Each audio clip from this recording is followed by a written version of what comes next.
A young couple preparing for marriage suddenly found themselves at the center of a nightmare that neither they nor their families could have imagined. Let's begin at the start. The young couple. At the center of this story are Gavin Hinckley and Madeline Fox. By all accounts, they were a young couple excited about the future. They were engaged. Their wedding day was approaching. Like many couples their age, they were focused on building a life together and preparing for the next chapter. Friends and loved ones reportedly saw them as two people deeply committed to each other. The weeks leading up to a wedding are usually filled with anticipation and excitement. There are plans to finalize, guests to coordinate, and countless conversations about the future. For Gavin and Madeline, those weeks should have been among the happiest of their lives. Instead, they became the final weeks they would ever spend together. That reality has become one of the most emotionally devastating aspects of this case.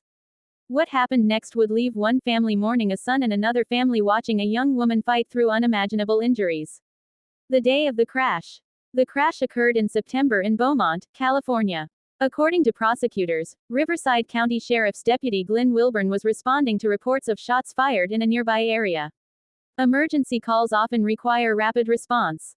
Police officers, firefighters, and paramedics routinely face situations where every second matters. Because of that reality, emergency vehicles are granted certain privileges under the law when responding to urgent incidents. However, those privileges come with significant responsibilities. Officers must still balance the urgency of reaching a scene with the safety of the public around them.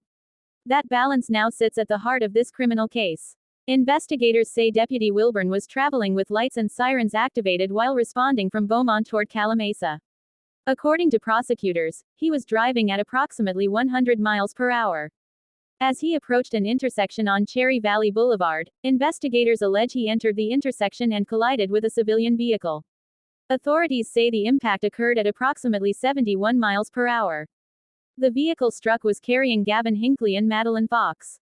The consequences were catastrophic. Gavin Hinckley was killed. Madeline Fox suffered severe injuries that prosecutors later described as life-altering. Within moments, what began as an emergency response transformed into a tragedy affecting multiple families and an entire community. Questions begin to emerge. In the immediate aftermath of a serious crash involving a law enforcement vehicle, investigators face difficult questions. What happened? Could it have been prevented? Were proper procedures followed? Was the speed justified by the circumstances? Initially, many details remained unclear. But as investigators examined dispatch records, communication logs, and evidence from the crash scene, a more complicated picture reportedly began to emerge.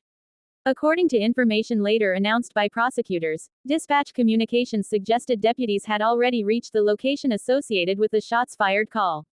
Investigators also reportedly found indications that the suspect vehicle involved in that incident had already left the area. Additionally, there were no reported injuries connected to the original call.